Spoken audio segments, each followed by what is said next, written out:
Hola, ¿qué tal? Bienvenidos a otro programa de Espagidismo. Continuaremos con la serie de conferencias sobre Antonio Gramsci. Bienvenidos.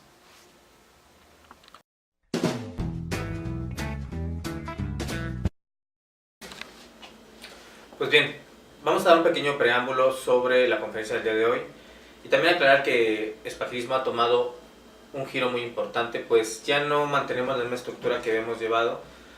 Ahora podemos traer a algunos conferencistas a que nos platiquen sobre lo que conocen sobre determinados temas o autores, y de igual manera Espagidismo puede ir a ciertos lugares a tomar grabaciones y programas sobre conferencias magistrales y doctorales.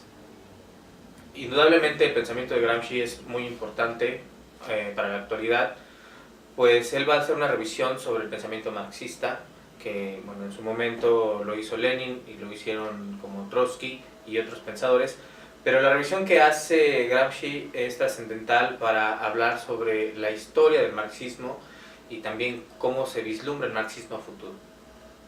En la conferencia de hoy el doctor Velázquez va a mantener una aclaración sobre el pensamiento de Gramsci y el fascismo. Hace una aclaración muy importante, que es no conceptualizar el fascismo, sino más bien analizarlo como un proceso histórico y como una consecuencia sociopolítica allá en Italia. De igual manera, la conferencia anterior por el doctor Piñón fue muy importante para entender al hombre, el humanismo en Gramsci. Pues bien, comenzamos.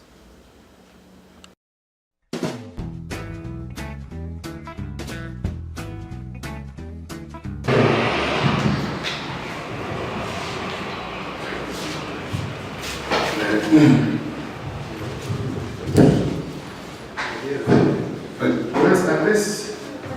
Antes que nada, quiero dar un fuerte agradecimiento a Gianni, muy viejo y antiguo amigo Martinelli, que justamente nos conocimos hace, ¿qué será?, 35 años, en un evento sobre Gramsci, una mesa que promovió el maestro Gabriel Vargas, y en aquel momento, pues cabe mencionarlo, Gramsci era una moda, pero un autor muy leído por muchas razones históricas, que tal vez no venga el caso mencionarlas, entre ellas que se estaba olfateando en el ambiente, lo que sería la caída del comunismo, la revisión que se hicieron los partidos comunistas en Europa, la caída de las dictaduras europeas, y aquí lo que fue en Latinoamérica, pues también un poco las crisis en que estuvo subsumida Latinoamérica una vez que estaban pasando los golpes de Estado, y que por tanto venía un nuevo periodo de reflexión histórica, un nuevo periodo de reflexión política y un nuevo periodo de lucha política, que se va a expresar fundamentalmente en aquello que ocurrió, porque ya estaba muy penetrado en ese momento el neoliberalismo a principios de los años 80 y sobre todo a finales de los años 70. Ya había muchos anuncios de que venía un periodo que le podemos llamar la noche oscura del neoliberalismo, ¿no?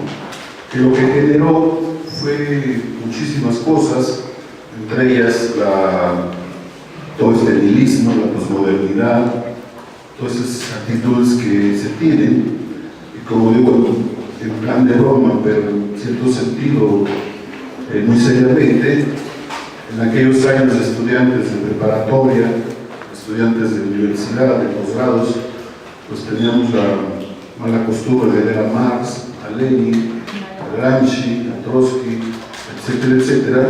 Fue nuestra formación. Y ahora tengo el problema que no sé cómo acercarme a mis estudiantes, porque no leía Harry Potter, no he leído El Señor de los Anillos, no sé nada de películas de X-Men. Entonces tengo un tornadero de cortocircuito en la cabeza que cuesta mucho trabajo, incluso con muchos bueno, les vamos a dar clase en esta universidad. Yo me acerqué a Gramsci de alguna manera siendo estudiantes ya de la carrera filosofía, nos fuimos acercando a Gramsci, y después que tuve la oportunidad de trabajar en la Universidad Autónoma de Chiapas, pues yo hablaba y daba seminarios sobre Gramsci. Cuando llego a la UAM, pues también me encuentro con que hay compañeros gramscianos, Francisco Pinó, que ya lo escucharon hablar, Martinelli, que a pesar de que no teníamos una clara identidad con Gramsci, pues entendíamos el papel que en ese momento, la importancia que en ese momento tenía, pues pensar lo que él consideró que era la revolución. Es decir, recordemos que en aquel entonces, por todo lo que ocurrió, el golpe de Estado en Chile, incluso nos llevó a muchos a plantear el concepto de fascismo, como fascismo criollo, como fascismo latinoamericano, por los golpes de Estado que ocurrieron, y que efectivamente pues a muchos nos planteaba el problema de qué hacer con la democracia y qué hacer con una especie de estrategia de lucha que efectivamente venía por una parte de toda la tradición leninista, pero que por otra parte las otras concepciones que enfrentaban, criticaban o ampliaban el leninismo, pues simple y sencillamente tenemos que entrar a Rosa Luxemburgo, tenemos que entrar a otros autores. Entre ellos fue Gramsci. Gramsci tuvo una gran prensa en esos años, cabe mencionarlo, por muchísimas razones que hemos estado solamente mencionando muy rápidamente: el neocomunismo, lo que sería el concepto que acuña Gramsci, los conceptos que acuña Gramsci, que sería en este caso la revolución para Occidente.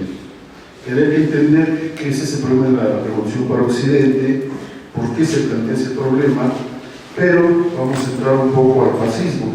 En ese momento en México se publicaron muchos libros sobre Gramsci y los libros de Gramsci. Sé que tenemos la oportunidad de leer las obras de Gramsci, tanto los cuadernos de la cárcel como los escritos sobre el fascismo. Yo traigo aquí, por ejemplo, los escritos sobre el fascismo que sacó Editorial Era, que son todos los escritos que se recogen desde 1914 a la entrada a la cárcel en 1926, y esto creo que también son los escritos de Gramsci, también comprende ese periodo, pero que simplemente eso lo sacó Cuaderno y Pasado y Presente, que los que dirigían esta colección Cuadernos y Pasado y Presente pues eran nuestros, digamos, nuestros catecismos de marxismo, porque toda la colección Cuadernos y Pasado y Presente fue importantísima para nosotros, que la distribuía el siglo XXI. Que de aquí era, se van los nombres, Terán, Areco, que eran argentinos y bueno, venían, promovieron mucho esta colección, que si la encuentran en libros usados, cómprenlos, ¿no? Y vuelven a hacer eso, y los venden como a 3 pesos, así que, porque cuando cayó el comunismo, lo primero que hicieron, hoy que cayeron los primeros tabiques del muro, se les hicieron de sus bibliotecas, mucha gente se les hizo de su biblioteca, y otros aprovecharon de comprar libros que a veces les costaba mucho trabajo conseguir, hasta la fecha, muchos encontramos esos libros. Es decir, también tenemos que entender qué ocurrió en ese momento, por qué se dio ese giro en las instituciones, en el mismo papel de los intelectuales, en el caso de nosotros, con todo este problema que hablamos de Latinoamérica, de los fascismos, etcétera, etcétera. Creo que debemos de pensar, podemos empezar a decir lo siguiente, con un punto de partida. No se trata de conceptualizar la idea de fascismo. No nos podemos nosotros encerrar en lo que fue un fenómeno histórico que pensamos superado, que hablamos del fascismo en 1914, 1919 en Italia, y que posteriormente termina con la muerte de Mussolini o con la Segunda Guerra Mundial. No es un problema de conceptualizar, porque la tarea del marxismo no es nada más conceptualizar. Pensar desde el punto de vista del marxismo, al menos desde mi punto de vista, radica en problematizar, y lo que hizo Gramsci fue problematizar un fenómeno histórico que él le tocó vivir y padecerlo, como fue el ascenso del fascismo, pero que también en este caso conviene entender qué es lo que había ocurrido, por qué se dio ese fenómeno y por qué va a tener ciertas particularidades en Italia, como fundamentalmente posteriormente en el campo alemán. Es decir, lo que habría aquí sería que el fascismo sería en todo caso un concepto genérico que implica una concepción del Estado una concepción de la política con cierto tipo de características, como son sobre todo la fuerza, etcétera, etcétera. Y para hablar del fascismo tenemos que hablar del imperialismo, tenemos que hablar del capitalismo, sobre todo si entendemos por la importancia que tiene uno de los textos más importantes del siglo XX, que fue el imperialismo, fase superior del capitalismo. Es decir, tenemos que hablar de qué estaba ocurriendo en el mundo. Lo que ocurrió en el mundo fue fundamentalmente que hubo una guerra mundial, la Primera Guerra Mundial, la Gran Guerra, que dejó devastada Europa y tenía que venir de un proceso de recomposición de los estados, entre ellos el propio Estado italiano, fundamentalmente por las características que ya tenía de por sí Italia, ¿no? Su llegada tarde al capitalismo, su haber quedado rezagado después de la enorme elección que dio Maquiavelo, y siempre que hablo de Maquiavelo hablo de mi buen amigo Savonarola. Sin Savonarola no hay Maquiavelo, así que les recomiendo que vayan a comprar mi libro de Savonarola para que lo entiendan un poco, ¿no? El único que ha escrito sobre Savonarola creo que en Latinoamérica, ¿no? Fuera de pleno, ¿no? Desde cierto punto de vista, pero luego hablaremos sobre Savonarola, toda la relación que tuvo con Maquiavelo. Recordemos entonces que bueno, los cuadernos de la cárcel, lo que son los cuadernos de la cárcel es una intensa reflexión de lo que ocurrió. Y es aprender las lecciones que le da a un marxista la derrota. Gramsci nunca aceptó la penuria de la derrota, como tampoco nosotros, a pesar que nos hacen fraude cada año, no lo aceptamos. No estamos de acuerdo con ese sistema, pero bueno, aquí lo que tenemos que entender en primer lugar es estamos en el imperialismo está en una fase monopólica y se entiende una lectura que hacemos del fascismo y del nazismo es la corrupción social que generan los grandes monopolios en la lucha por el mercado mundial. Y esto tiene que ver mucho con lo que estaba ocurriendo, sobre todo el caso alemán, porque el caso alemán va a ser la experiencia más dramática, más violenta que vamos a encontrar de esto que llamamos el fascismo de manera genérica. Algo que también conviene tener muy presente, que siempre lo menciono mucho con los estudiantes, no crean lo que es Europa. Europa es una de las sociedades más conservadoras del mundo, son sociedades reaccionarias.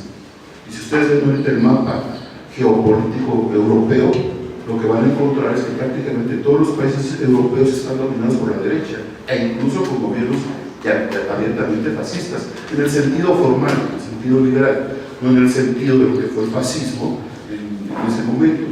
Nosotros nos compramos la literatura barata, o bueno, la literatura, los autores que leemos, Max Weber, Marqueson, Rawls, etcétera, etcétera, que acaba de morir Sartori, Bobbio, etcétera, pero la sociedad internamente es como la nuestra, muy conservadoras, y sus instituciones dentro de la sociedad civil son profundamente conservadoras. No nos llame la atención lo que ocurría con grupos o con movimientos que de alguna manera trataban de protegerse de lo que fue la violencia en ese momento en Europa, cuando empieza a surgir el fascismo. Y hay una confusión desde mi punto de vista, que se piensa que fascismo quiere decir cara, fascia, ¿no? Pero es un término que no entiendo, nunca lo he encontrado, por más que he buscado algunos libros que hablan sobre esto, su origen. En todo caso, tiene una relación, tienen los fasci de combattimento, que serán así como escuadras. En México, recordemos un poco, los que de alguna manera lo vivieron, que en México hubo grupos de este tipo que trataban de sobresalir, que fueron los famosos halcones, ¿no? Los famosos halcones, que en la casa mío, está mi compañero por ahí atrás, Happy Hope, ¿no? Hablábamos de la preparatoria donde estudiamos, y bueno, fue donde se estrenaron en la preparatoria popular los halcones, antes del halconazo, ¿no? Pero eso bueno, por el 71. Y en Europa ya había varios grupos de este carácter, llamados, en México recordemos las guardias blancas, ¿no? Recordemos por el trabajo que nos están haciendo estos grupos, lo que están haciendo todo lo que está en los grupos de los sicarios, los narcotraficantes, o que ellos les echan después que un problema, que asesinan a una líder, no sé, ecologista, y le echan la culpa a los narcos. A lo mejor es cierto, no, pero que se investiga, como siempre en México se hacen investigaciones exhaustivas, así que caiga quien caiga, la pena. Sobre todo con la cantidad de muertos que tenemos, pues, imposible ya, ¿qué haríamos en esa situación? Bueno, lo que tenemos entonces es una situación en Europa en donde, en el caso italiano, que es un dato muy importante, Italia, a pesar que es parte de los países que ganan la guerra, porque cae el imperio austrohúngaro, y el imperio austrohúngaro significó recuperar una parte de Italia, que es parte italiana, los que llegan de los campos de batalla, la famosa guerra de trincheras, son tratados como lo que podríamos llamar, para tener un símil, los Rambos de aquel entonces. Eran los soldados que triunfaron, pero a la vez una guerra que no le dio ni orgullo ni honor a Italia. Entonces eran tratados como pares.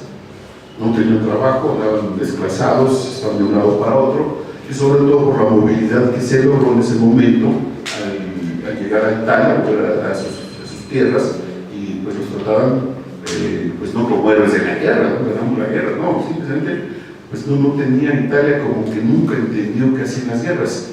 Por eso se dice, en plan de broma, si quieres perder una guerra, únete a los italianos, ¿no? Maquiavelo también lo menciona, un bombardeo que da en la puerta del Prato, los hicieron los florentinos fue Cólera, ¿no?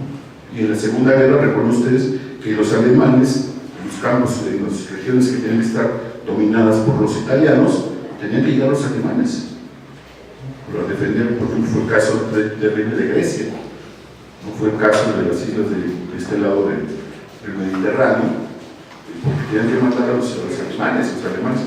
Y aquí hay una distinción fundamental que siempre hacemos entre lo que sería el nazismo y el fascismo. Voy a decirlo en pocas palabras y también como un ejemplo, sí, ¿no? El fascismo a la italiana, así lo vamos a llamar, el fascismo a la italiana es como los prestas en México. Es una convención, no una convicción. Es decir, votas porque no hay de otra, me dio chamba, me corrompo, no me interesa. No tengo ni siquiera ni interesa de ideología. ¿Cuál es la diferencia? Cuando Heidegger expulsa a muchos de sus grandes estudiantes y grandes profesores, entre ellos está Karl Löwit. Karl Löwit es el primer discípulo de Heidegger y me lo mandó nada menos que a Japón, porque ustedes recuerden que Japón era parte del eje Roma, Italia, Tokio. Entonces había que colonizar con el pensamiento alemán a los japoneses, no sé qué sea eso, ¿no? Si aquí con nosotros es un trabajo porque no entendemos bien si Heidegger tiene alguna parentesco con Quetzalcóatl o alguna cosa por el estilo, ¿no? Nuestra filosofía es por acá y nuestra forma de ser, pues bueno, yo creo que sea eso. Löwit va recorriendo y recorre Italia, la Italia fascista, y se da cuenta, se percibe el problema, y lo narra, en una especie de biografía, lo narra, que los italianos cuando pasa Hitler en Alemania, entran en estado prácticamente de éxtasis los alemanes, acaba de dar Führer, ¿no? Y los italianos, ¿qué es lo que hacen cuando los alemanes se quedan contentos, vimos a Führer, se van inmediatamente a las cervecerías a seguir la cosa? Pero los italianos, ¿qué es lo que hacen cuando después de que pasa el Duce? Dicen Duce, ¿no? Y cuando pasa el Duce dicen fanculo, ¿no? Entonces no me interesa ni el Duce. O sea, no, por eso esa expresión muy italiana, ¿no? Es justamente lo que quiere decir, ¿no? Bueno, si lo veamos nosotros, puede ser la chingada, no me interesa usted. Como cuando pasa más o menos Peña Nieto, ¿no? Nadie lo cree. Pero en ese momento hay que tomarse la foto, en ese momento hay que estar ahí, etcétera, recogiendo los prendas que dan. Es la distinción entre lo que llamamos una ética política de la convención y una ética política de la convicción. El ejemplo que ponemos no es lo mismo los partidos en los que nosotros de jóvenes participábamos, el 10% de nuestros ingresos lo que tenemos que meter para sostener el partido, a estar esperando la chuleta del partido. Lo que ocurre ahora después de la reforma electoral en el 76 con López Portillo. Es decir, los partidos se convierten en negocio y en ascenso social, cuando los partidos anteriores eran partidos de militantes. ¿no? Y militantes que tienen que mantener el partido. Muchos de ustedes se recordarán, sobre todo los que vivieron esas temporadas. Ahora uno se ingresa al partido pero de convicciones, ¿no? Lo que hay es simple y sencillamente tener un trabajo.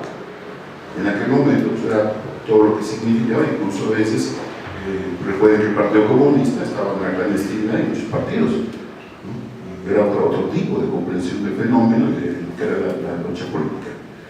Bueno, tenemos entonces esta distinción fundamental que estamos estableciendo entre lo que sería el nazismo. Los alemanes sí lo creían y se en el pasado, ¿no? Que no vengo de uno. Y los italianos son italianos, ¿no? Aquello también como decimos, como decía Maquiavelo, ¿no? ¿Quiénes son los peores cristianos? Pues sí, los italianos. ¿Por qué? Pues porque aquí está Roma, está el clero. Ellos nos han enseñado a ser los peores cristianos, igual que nosotros. Después de todo venimos de ahí, de Italia, de Roma, de España y nosotros, ¿no? Entonces una práctica religiosa de la convención, no de la convicción, ¿no? Hacemos todo por convención, ¿sí? Hay que hacer la fiesta y todas esas cosas, pero no, la gente no ni entiende nada. Cuando uno le pregunta cualquier cosa, pues tengo alumnos que son una bola de ateos, herejes, ¿no? O algo pasa porque no entiendo cuál fue su cultura religiosa que realmente asumen. Incluso gente que ha estado dentro de grupos religiosos, escuelas religiosas, o incluso que ha estado. Pero bueno, seguimos entonces. Recordemos otro elemento importante de lo que ocurrió en el fascismo, la crisis económica. Después de una guerra que fue devastadora, tenemos que recuperar la dimensión política, es decir, el Estado. Pero es muy difícil en una situación, y sobre todo lo que es Italia, que Italia, quien más o menos pueda conocer Italia, lo llegue a conocer, Italia está dividida en tres partes. Por eso se habla mucho de las tres Italias. La Italia del norte, que son los buenos, los bonitos, los que trabajan, racionales, muy pegados a los alemanes, ¿no? La Italia del centro, que es toda la burocracia, los romanos, ¿no? Toda la Romaña, y las demás regiones que comprenden la Romaña, y la Italia del sur. La Italia del sur son los holgazanes, son los flojos, como nosotros. Es el sur siempre que va a ser estigmatizado. Por eso Gramsci escribe sobre el mediodía, lo que se llama en italiano el mezzogiorno, ¿no? El mediodía, que es la distinción entre la Italia del sur, en donde incluso están las grandes mafias, que había que hacer un punto ahí de lo que fue el fascismo.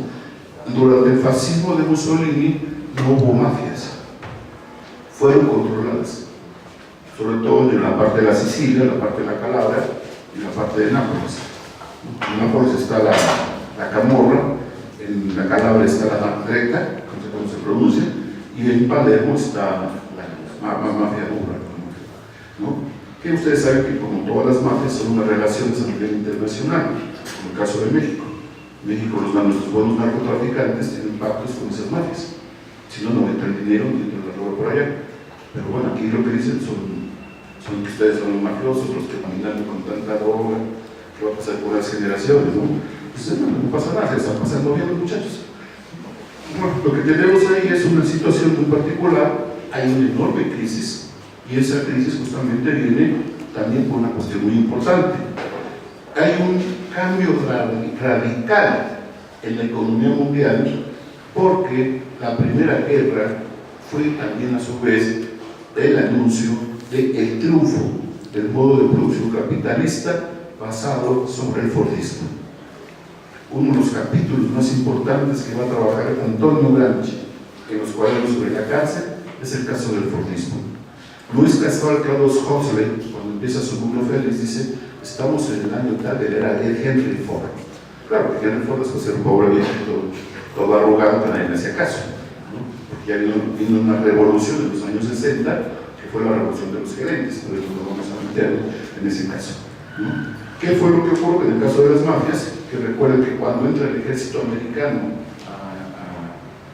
a Italia, y que entra como ellos siempre consideran los grandes generales de la historia, Pato, ¿no? Cuando entra, el acuerdo fue mover las mafias de Nueva York a Italia. Y es cuando resurge toda esa historia de las mafias en Nueva York y en el mundo. Pues son todas esas cosas que han visto ustedes en El Padrino y esas cosas, ¿no?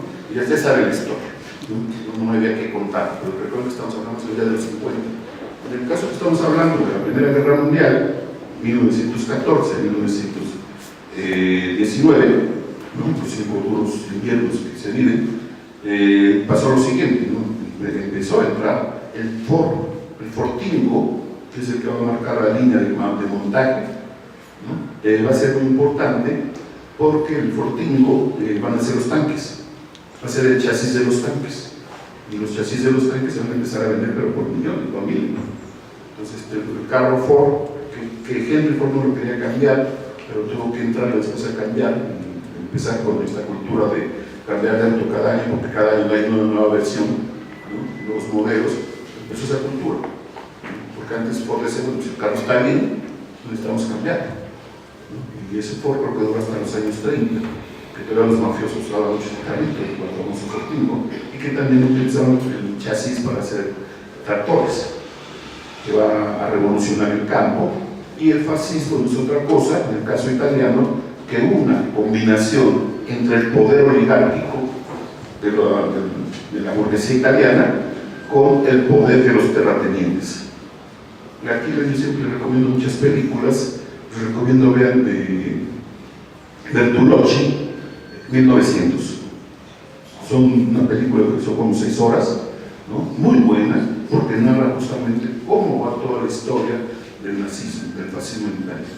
Si quieren ver una película de nazismo, pues vean a Visconti, ¿no? Los malditos. ¿Cómo será? Incluso hasta hablan de Hegel. Ellos se echan un diálogo hegeliano, mira si salen estos, ¿no? Pero bueno, son un asunto que no tiene nada que ver. Bueno, hay una crisis económica, hay que recuperar, ¿no? Y aparte también tenemos que tomar en cuenta otra situación. Recuerden que en 1917, a un tiempo acelerado, porque se llamaba Lenin, se le ocurre hacer una revolución. Ese hecho histórico modificó toda la trayectoria del siglo XX.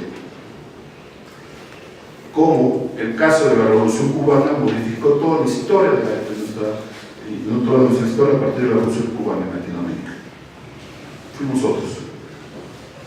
¿Qué es lo que tiene? Las burguesías están aterrorizadas porque existe un poder, el poder del proletariado, no de la clase obrera, que tiene la capacidad de tomar el poder, lo que tiene la decisión.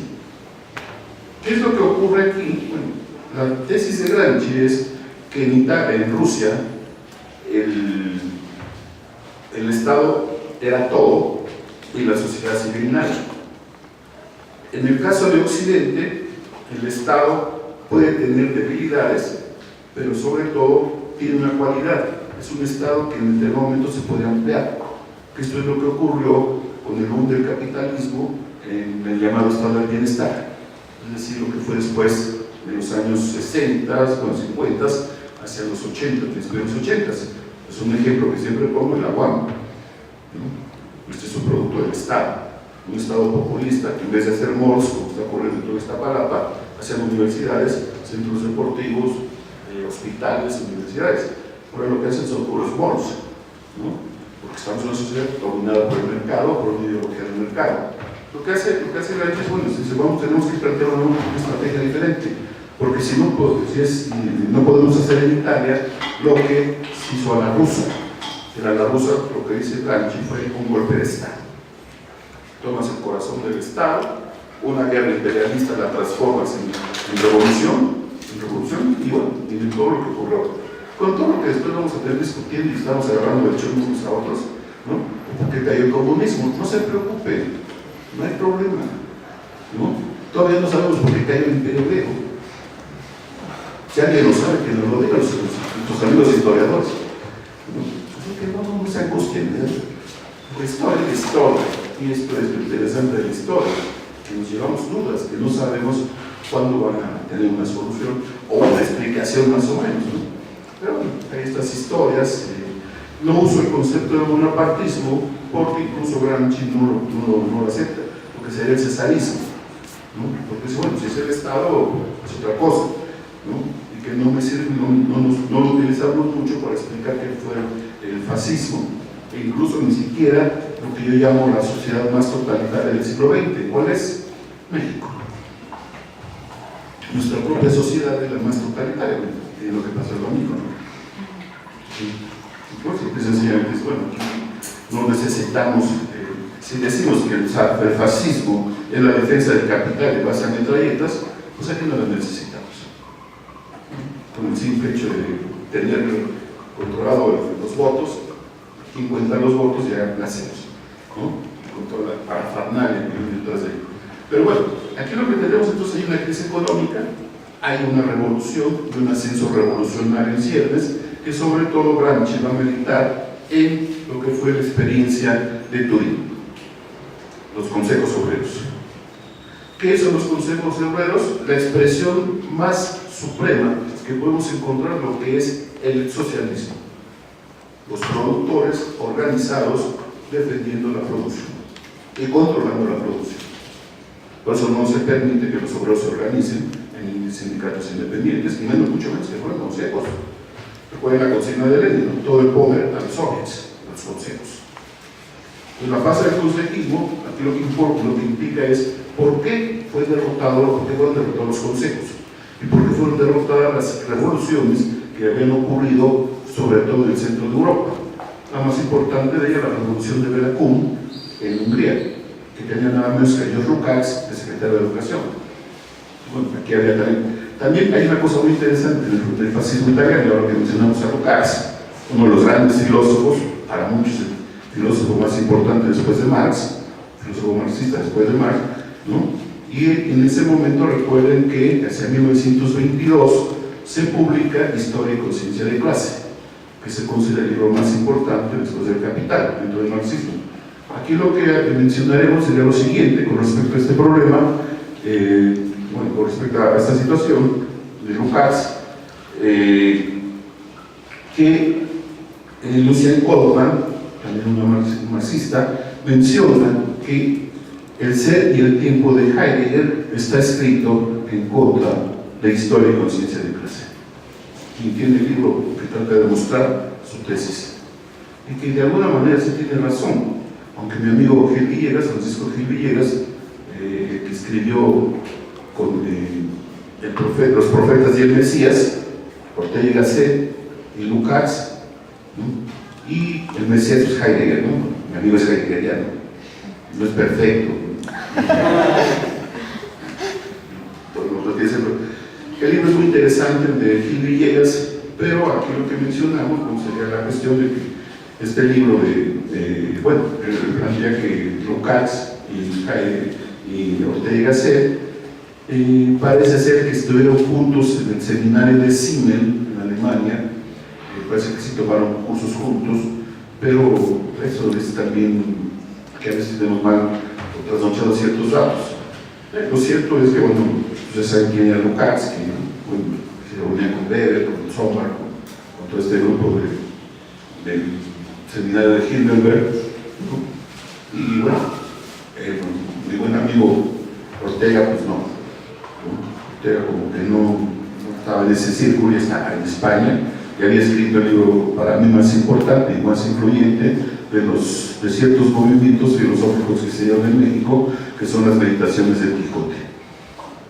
Entonces recuerden que todo la mitad del siglo XX en Latinoamérica está impregnado por Ortega y Gasset, que después no se acuerdan de ellos, ni siquiera mis profesores, Villoro, Shirao, etcétera, etcétera, nunca nos hablaron de Ortega y Gasset, ¿no? Incluso la maestra Rovira, le pregunté a la maestra Rovira, le pregunté a la última discípula de Gauss, le pregunté si habían dado cursos o se hablaba de Ortega, decía no. En España, cuando aquí en Nahuatl hicimos un evento de los 50 años de Ortega y Gasset, de la muerte de Ortega y Gasset, y en Valencia, con un grupo de españoles, les pregunté si habían hecho un homenaje a Ortega con motivo de su muerte, 50 años de haber muerto, en 1955, y dijeron, no éramos radicalistas. ¿Y por qué les a Heidegger? ¿Por qué les a Carl Schmitt? Nazis convictos. Y es malo, Heidegger mandaba a votar a los alumnos por el partido nazi. Ahora le damos su boleta, ¿no? Pero bueno, aquí se convierte en los redentores. Bueno, ¿qué tenemos entonces? Hay un ascenso en la historia de la lucha de clases, está el terror bolchevique y hay que frenarlo. Hay que frenar. ¿Cómo sé? A los bolcheviques. No es a los socialistas, es a los bolcheviques. Que hay una distinción profunda entre lo que sería. ¿Qué es lo que pasa en Italia en la lucha política? Los partidos socialistas están cayendo y se están transformando en partidos comunistas. Lo que es importante aquí es que lean las tesis de León de Gramsci. Esas tesis son cuando justamente dicen, bueno, la cosa ya no para aquí. No podemos pactar con los socialistas, porque los socialistas es gente que se la pasa preguntando, bueno, sí, vamos a hacer una política de alianzas, pero necesitamos el programa. Gramsci dice, no, necesitamos la voluntad. El programa es que nos ponemos de acuerdo. Aquí lo urgente es la voluntad, porque hay que frenar este monstruo. Y si no lo entiendes, sigue votando por el PRI. Porque todo el mundo se da, no todo el mundo se siente que la tiene la verdad encima, pero en esos momentos estamos sentando a discutir horas y horas de cuántos ángeles caben en la punta de un alfiler. A veces la coyuntura histórica reclama los actos de voluntad. Y es por eso que siempre Gramsci utiliza siempre esa frase de Gramsci, ¿no? El optimismo de la voluntad frente al pesimismo de la teoría. La cosa está de la patada. Pues sí, pero necesitamos el optimismo de la voluntad. Y ese optimismo de la voluntad es lo que lo lleva a sostener los duros años de la cárcel. Si sobre todo piensa en lo que tenía Gramsci. Tenía lo que se llama el mal de Pock, que es una especie como de tuberculosis en la columna vertebral. Pues imagínense los dolores. Y ahí está. Es una persona que es impresionante lo que él hace, y sobre todo es cómo va perdiendo, uno puede notar en los cuadros de la cárcel, va perdiendo lo que sería toda esa información que tiene en un principio, ¿no? Y toda esa lucidez, porque si uno más o menos ubica cómo fueron escritos los cuadros de la cárcel, son 14, ¿no? Más o menos va ubicando dónde está cómo era cada cuaderno, y uno dice, bueno, aquí el más brillante cuaderno de la cárcel es el de Maquiavelo. La necesidad de fundar un Estado nuevo, un nuevo príncipe. La presencia que tiene Maquiavelo en Gramsci es impresionante. Todos tenían en la cabeza Maquiavelo, hasta Benedetto Croce, hasta Giovanni Gentile. Espaventa, digamos, a nivel de lo que era la lucha ideológico, política, cultural, Gramsci se da cuenta que tiene grandes enemigos, y esos grandes enemigos pues, son los intelectuales orgánicos. ¿Quiénes son los intelectuales orgánicos? Yo comento una cosa porque también me llama muchísimo la atención. Los grandes intelectuales que en ese momento están ahí, que de alguna manera fueron muy cercanos, no les tocó vivir el resurgimiento, a quien sí le toca es a la Briola, a quien sí le toca vivir ese proceso. Sorel también tiene mucha influencia sobre Gramsci, el problema de la violencia, ¿no?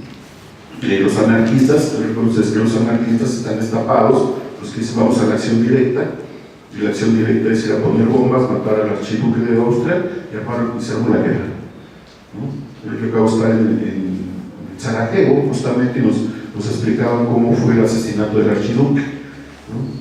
Que una pistoleta que no hacía nada, no muere y lo matan en la otra esquina, pero parece que no fueron los anarquistas, ¿no? Y muchas cosas que después uno se va enterando de lo que ocurre en la historia, como el caso del bombazo de la ETA, Carrero Blanco.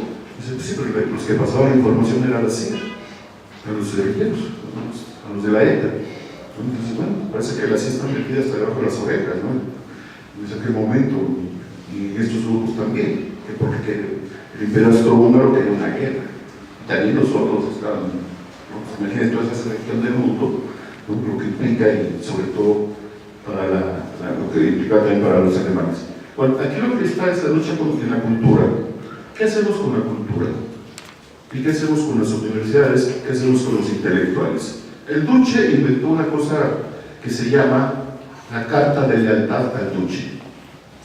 En la UAM no estamos en la Carta de Lealtad, estamos en el SDI. Se necesitamos firmar la Carta de Lealtad a Peña Nieto, desde hay que firmar la Carta. No, ya tenemos el SDI, ¿no? Tenemos con así, tenemos esto. Entonces, bueno, aquí lo que habría justamente es eso. Y esa carta de lealtad Hay un libro que publicó el CCH, cuando se abre el CCH con Carlos Casanova, que es la antología del fascismo. Es un libro que es una joya, porque vienen todos los documentos del fascismo italiano. Viene esta carta, famosa carta, vienen las cartas de lealtad, la teoría de la corporación, que también tiene mucho que ver, pero en fin, para no pasarme, y esto lo recuperamos más adelante, sería lo siguiente. Yo mencionaba el caso de Gentile. Gentile es el secretario de Educación de Mussolini. Ya quisiéramos un secretario de esa categoría. No lo digo de broma. Era uno de los cerebros italianos más interesantes. Yo tuve la oportunidad de Castelvetrano, en la Sicilia, de hablar con el hijo de Gentile, en un evento que se hizo sobre Giovanni Gentile, y que yo después en un libro, mi referencia a Giovanni Gentile. Un poco, por decirlo de alguna manera, y a pesar que Gentile puede ser el gran, digamos, el teórico del fascismo italiano, si ustedes ven el plan de estudio, el proyecto educativo de Gentile, que saca Gentile respecto al problema educativo, es impresionante. Si ven ustedes las campañas de vivienda que tenían los italianos, yo estaba en departamentos de la época de Mussolini, no quisiera esos departamentos, pues puedes patinar, no son estos huevitos de los hermanos Viviesca, no son estas casas de interés social que están muy abandonadas, tenía una visión totalmente diferente. Por eso decimos aquí muchas veces lo que ocurrió, o lo que estaba ocurriendo, es que Gramsci se da cuenta de que el paso que tiene que dar necesariamente el capitalismo es la ampliación del Estado. Esto no lo entendieron los imperios y se van a la Segunda Guerra Mundial. Quien lo entendió de alguna manera fue Roosevelt, y quien lo entendieron de alguna manera fueron los populistas mexicanos. A la buena o a la mala les diría otra cosa, ¿no? Pero muchas instituciones y muchos espacios que tenemos están ahí. ¿Cuál es el problema? Para decir otras palabras, Giovanni Gentile y Benedetto Croce. Benedetto Croce, como es muy ilustrado, odiaba el barroco. Lo que es la paradoja, que la calle donde vivía, Jesús María, ¿no? Es una calle de barroco, ¿no? Entonces yo creo que cae a la puerta, le da un infarto. Y no solamente eso, sino que hay un monumento que son de un manierismo impresionante, ¿no? Entonces, bueno, es todas las cosas que pasan. Ortega se da igual, ¿no? Pero a Ortega se le decimos el filósofo del Escorial, y como filósofo del Escorial, usted sabe que el Escorial es la joya del barroco español. Si algún día pueden tener la oportunidad de ir al Escorial, es una cosa impresionante de lo que es el barroco español, ¿no? Es así. Bueno, lo que había, Gentile fue asesinado por los comunistas, por los partisanos, y después de la guerra va a ser todo este problema. No se pueden abrir los archivos en Italia, tenían que abrirse después de creo que 50 años, y después dijeron que todavía hay mucha gente que puede ser afectada. Sí, de lo que son los documentos, muchos documentos que ocurrieron durante el fascismo y durante la guerra, ¿no? Porque mucha gente está muy metida o siguen siendo descendientes directos de Mussolini, como el caso de creo que un nieto de Sofía Loren, ¿no? Algo así tiene, ¿no? Y siempre está echando de la bolita, ¿no? Como que si los problemas de la violencia en la historia puede haber quien mató más, algo así. ¿Cuántos llevaron a los gulags en Rusia? No, pues parece que fueron menos que los que llevaron a los campos de concentración de judíos en Auschwitz. Entonces se la pasan peleando. Aquí la cuestión histórica no es de cifras, es la calidad o la cualidad de un fenómeno, como en este caso sería el caso del fascismo. ¿Cuál es este fenómeno? Pues, bueno, los italianos no creen mucho en esto. En fin, Gentile y Croce son los que traducen a Hegel olvidado, que estaba olvidado porque era muy fuerte el neocantismo en Alemania, y ellos traducen de una manera, al traducir las obras más importantes de Hegel, hacen sus propias filosofías. En el caso de Croce, es un liberal. En el caso de Gentile, lo que hace hace lo que se llama la filosofía del actualismo, que es muy interesante ese tipo de filosofía, pero pues, aquí en México no se estudia nada eso, ¿no? Lo ve como una cosa rara, ¿no? Y Croce, bueno, Croce es el gran intelectual con el que va a discutir Gramsci, y escribe en los cuadernos de la cárcel todo un volumen dedicado al anticroche. ¿Por qué? Porque recordemos que para los marxistas uno de los grandes enemigos es el liberalismo. Lo que ocurre es que tenemos al liberalismo hasta en la médula de los huesos.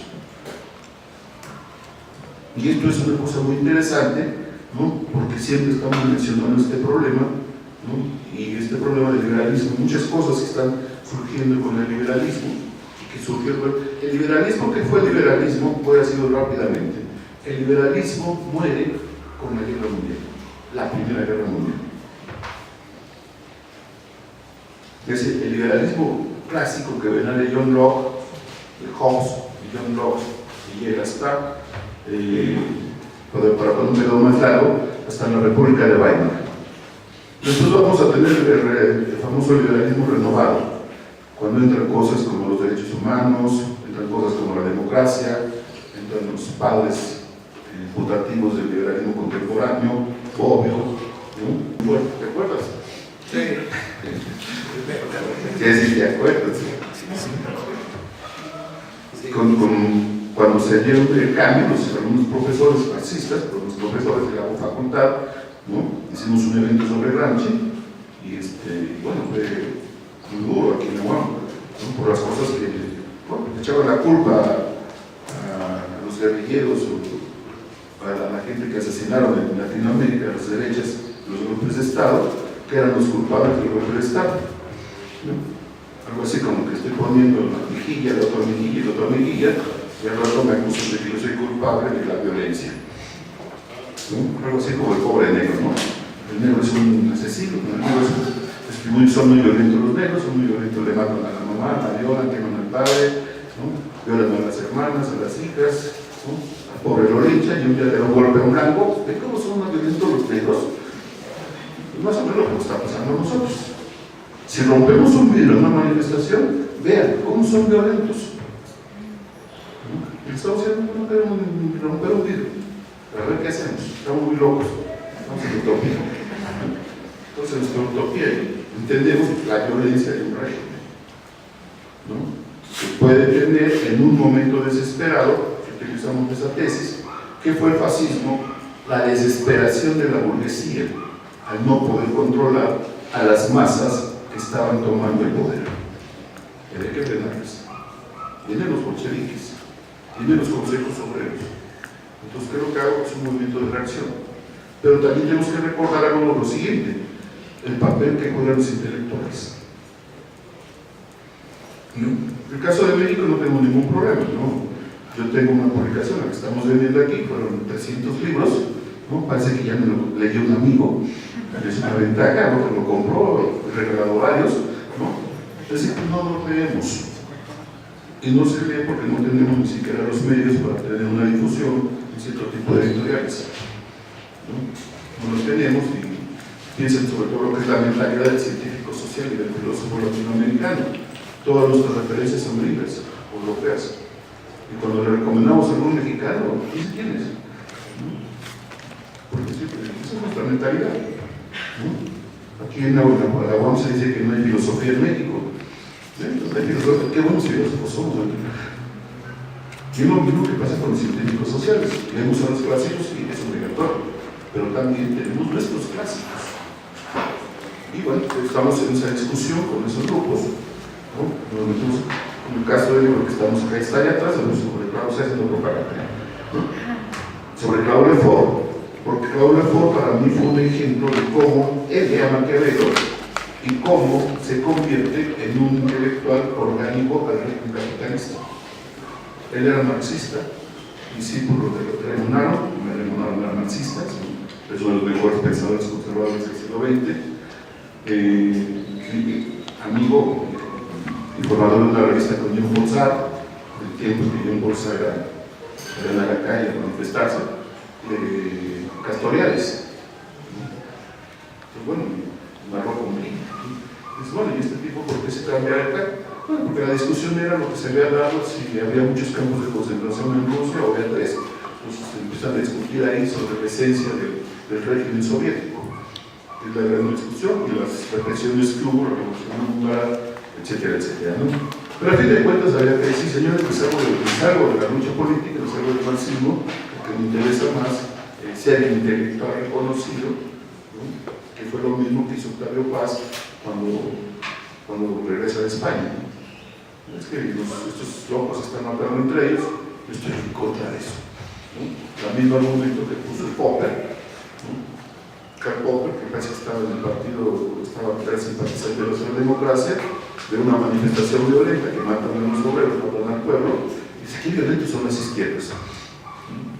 ¿No? Esas cosas que son las estrategias que te van a justificar el mundo. Gramsci aquí tiene un concepto de transformismo.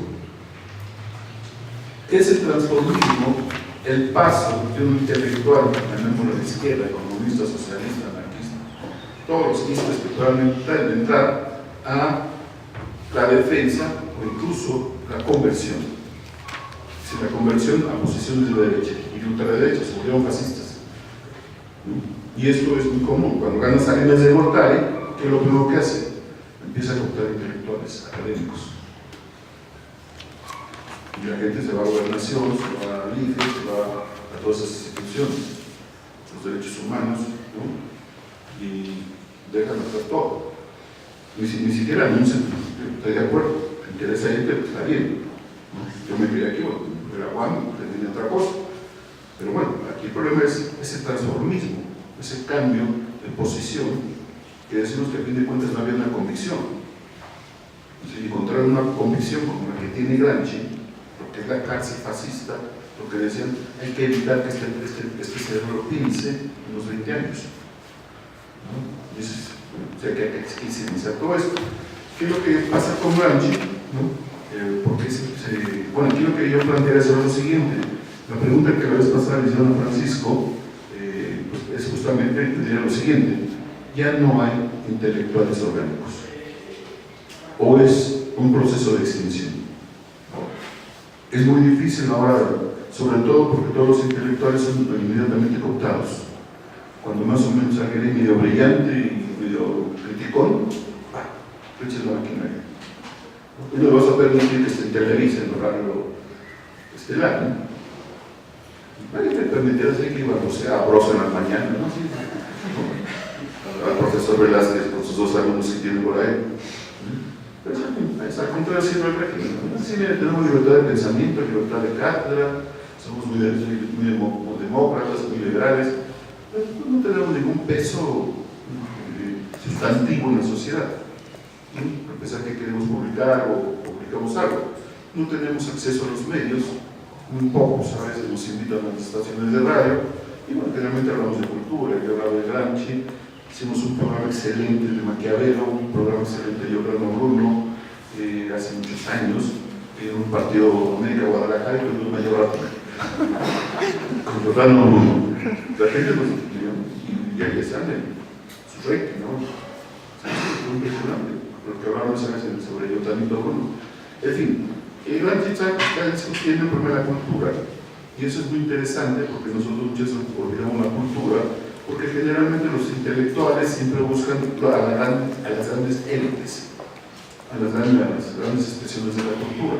Y Gramsci dice, no, también tenemos el folclore, ¿no? Que a pesar que podemos tener ciertos rechazos al folclore, lo que tenemos es una expresión particular hacia el folclore.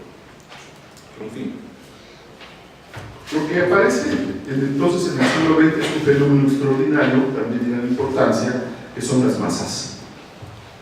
Las masas no es un fenómeno nuevo, porque sobre todo si sigo, por ejemplo, a Ferdinand Brudel en el Mediterráneo ya menciona este problema. Lo que están surgiendo con el barroco, la era del barroco, el declive del Mediterráneo, son las masas, son efectos masivos, son grupos masivos, etcétera, etcétera, y las masas se empiezan a manifestar dentro de la sociedad. Y aquí lo que tenemos es que, bueno, las masas se convierten en un punto fundamental, pero las masas también lo que tienen es que son manipuladas, ¿no? Pero también no podemos nosotros irnos a decir todas las masas son manipuladas. No, yo creo que hay sectores que saben lo que está ocurriendo y saben lo que es, pero también es la comodidad, ¿no? La comodidad del tinaco, la comodidad de esto, la comodidad de todo aquello, que me permite a mí ser indiferente ante unas cosas que ocurren, como puede haber sido el caso alemán, los campos de concentración. Claro que lo sabían que estaba pasando, y después, no, es que nosotros no sabíamos, ya no sabías, ¿no? En fin, como aquí dirían, no, es que nosotros que había fraude, ¿sabes? Pero bueno, es un movimiento, el fascismo es un movimiento de reacción armada que requiere la violencia. El momento en que el Estado o la sociedad pierde el consenso, viene la violencia. Entonces, cuando el Estado ya no sabe qué hacer, mándanos. Y esto provoca, pensemos el caso que está ocurriendo en Venezuela. En Venezuela lo que está ocurriendo es la posibilidad de una guerra civil. Y la gente, lo que hacen los liberales, mañosamente, que personalizan el problema. Es Chávez, es Stalin, ¿no? Es Hitler, es Hugo Chávez o Fidel Castro. Y decimos, no es un problema de personalizar un problema, no es el líder carismático, porque el fascismo requiere de un líder carismático. Y esto tiene mucho sentido, pero también otros movimientos de masa requieren de ese líder carismático, como fue el caso cubano. ¿No? Fue el caballo que se ganó la revolución y ni modo, ¿no? El caballo es Fidel Castro, y fue él. Y pues claro, que toda la abundancia que Fidel Castro, el barbudo ese, duro contra él, y estoy a favor de los cubanos, pero no, Fidel Castro, ¿no? Pero aquí es todo un juego ideológico, que es la personalización del mal, por eso llaman eje del mal. Pues estos son los malos, ¿no? ¿Y qué es lo que ocurre? Pues que simplemente te tengo que generar una situación para justificar la violencia. No hay abasto, si no hay abasto en Venezuela. ¿Y de quién es la culpa? ¿De los productores? ¿De los políticos? ¿O de tu deseo de ganancia? Entonces imagínense ustedes, en el caso de México, que nos quedemos sin abasto una semana. Pues la gente va a empezar a enloquecer, sobre todo las clases medias. Por eso Gramsci dice, es la sociedad de los monos. ¿Quiénes son los monos? Las clases medias, aterrorizadas. No hay papel higiénico, bueno, habrá otra forma. El papel higiénico tendrá pocos años de haberse inventado. ¿Cómo le hacían antes? Es que no hay esto, no hay aquello. Perdona, pero el Estado no tiene por qué garantizar el abasto. Y si el Estado lo garantiza, se aguantan. Como ocurrió, por ejemplo, en el temblor del 85, que era un problema de la leche. Algunos recordarán, el temblor del 85, llegó el temblor y la venta de leche, quien llegaban los muchachos que contrataban para vender la leche, tenían un policía detrás, cuidando el precio del petróleo, el precio de la leche. El precio es este, y me lo respetes. Eso es dictadura, sí, es dictadura. ¿Cuál es el problema? Pues que el Estado no puede poner los precios, sí los pone, cuando le conviene ponerlos, como el caso de la gasolina. Si es que lo dejamos salir al mercado, por favor no vengas a contar precios. Voy a combinar 20 kilómetros para comprar el litro de gasolina 2 centavos más bajo. No, tampoco soy tan irracional. ¿Qué es lo que ocurre? Bueno, simple y sencillamente que el Estado se genera las condiciones para el surgimiento de una situación particular. ¿Cuál es la situación particular? Generar miedo, generar terror. No hay comida, ¿qué vamos a comer? Tengo el dinero, pero no hay que comer. Lo mismo que ocurre en Alemania. No es un problema de abasto, es un problema de la crisis. ¿Cuál era el ejemplo que ponía? Si no me acuerdo la cifra, porque siempre me hago bolas con esa cifra. Antes del ascenso de Hitler al poder, el dólar valía 4 marcos. Cuando estalla la crisis, sobre todo en la 29, que le golpea durísimo a Alemania, el dólar sigue siendo. El dólar valía en Alemania, si no recuerdo, 4 o 24 millones de marcos por un dólar. Esas son crisis y no las de acá, ¿eh? Eso es inflación. pero era una situación, por eso no entiende por qué hay esa reacción de las masas ante cuando llega Hitler, pues se salen de los pactos, algo así como Trump, porque es una cualidad del fascismo, que las potencias se salgan de los pactos. Y en este caso el pacto, fundamentalmente el pacto era lo que era las Naciones Unidas, lo que es el equivalente de las Naciones Unidas, la Liga de las Naciones, me salgo de los acuerdos, que eso incluso Keynes en el 1924 se los advirtió. Si ustedes no entienden lo que están haciendo con el castigar a Alemania, se les va a voltear.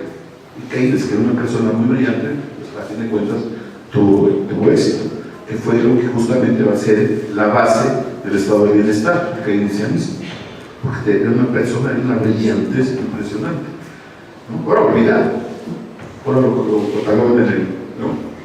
Entonces, bueno, hay un líder carismático, hay una relación entre el partido y las masas, ¿no? Que eso también, y también una cosa muy importante, se considera que el fascismo es un sistema corporativista.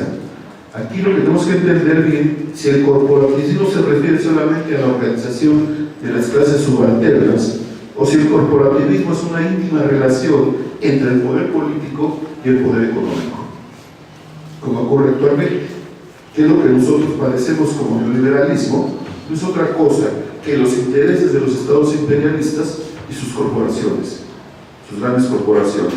¿Cuáles son sus grandes corporaciones? Pues todas las marcas comerciales que tenemos de autos, refrigeradores, ropa, etcétera, etcétera. Y eso es justamente también lo que llamaremos nosotros fascismo, o lo que llamamos el totalitarismo invertido. ¿Qué dice el totalitarismo invertido? Pues esa relación que estamos padeciendo con respecto a la dominación del capital y que nos niega todas las libertades. Es que usted tiene libertad, pues sí tengo libertad de muchísimas cosas, pero la libertad es algo más intenso, ¿no? No sé cómo voy. Me quedan 5 minutos. Bueno, Gramsci define a la sociedad civil como una serie de casamatas.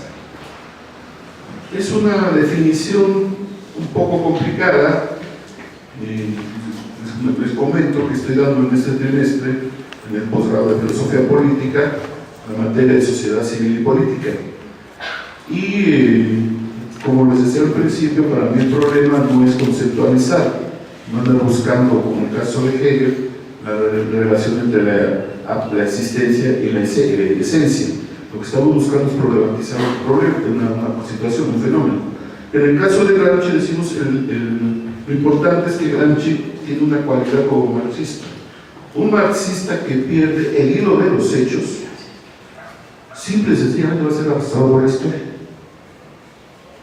Tienes que estar siguiendo los hechos, a pesar que puedan ser a veces insignificantes, como esto que está ocurriendo. Nosotros sabemos que hay hechos muy terribles. Acaban de matar a un periodista, ¿no? Aparece, si es un periodista, porque ya tiene una cierta influencia, ¿no? Pero todos estos hechos que se van juntando, que tienen que ser reflexionados, ¿no? Y tienen que ser reflexionados también dentro del marco de una metodología marxista, que sería el materialismo dialéctico. Entender la dialéctica que existe entre el hecho y el acontecimiento. ¿Cuáles fueron los hechos de lo que estamos narrando? ¿Cuál es el acontecimiento? La marcha sobre Roma.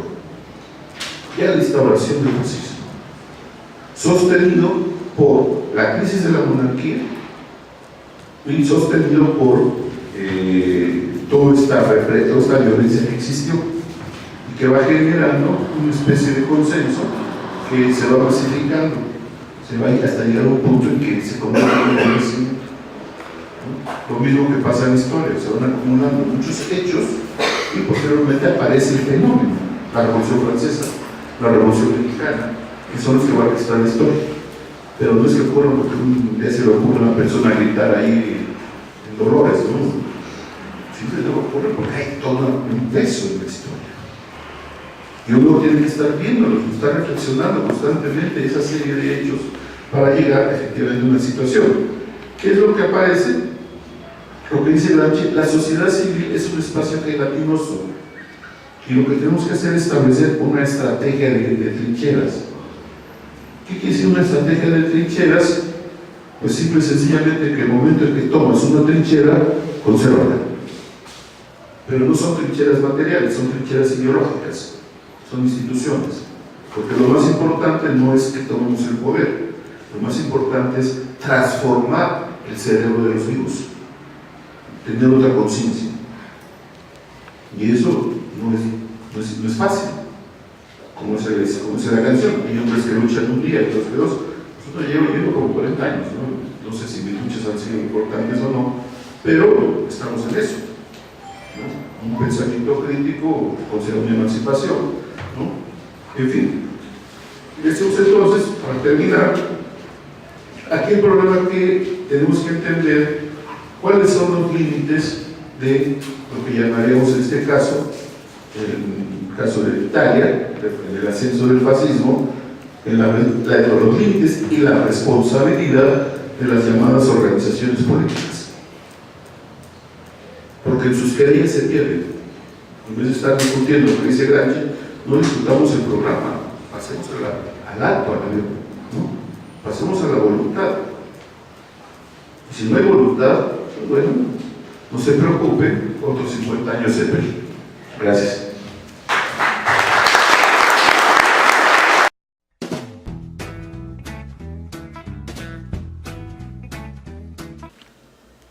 Pues bien, hemos llegado al final de nuestro programa. Espero hayan disfrutado la conferencia del doctor Jorge Velázquez Delgado, llamada Gramsci y el fascismo. También queremos agradecerle al doctor Francisco Piñón Gaitán por su conferencia El hombre y el humanismo en Gramsci. Bueno, pues hasta la próxima.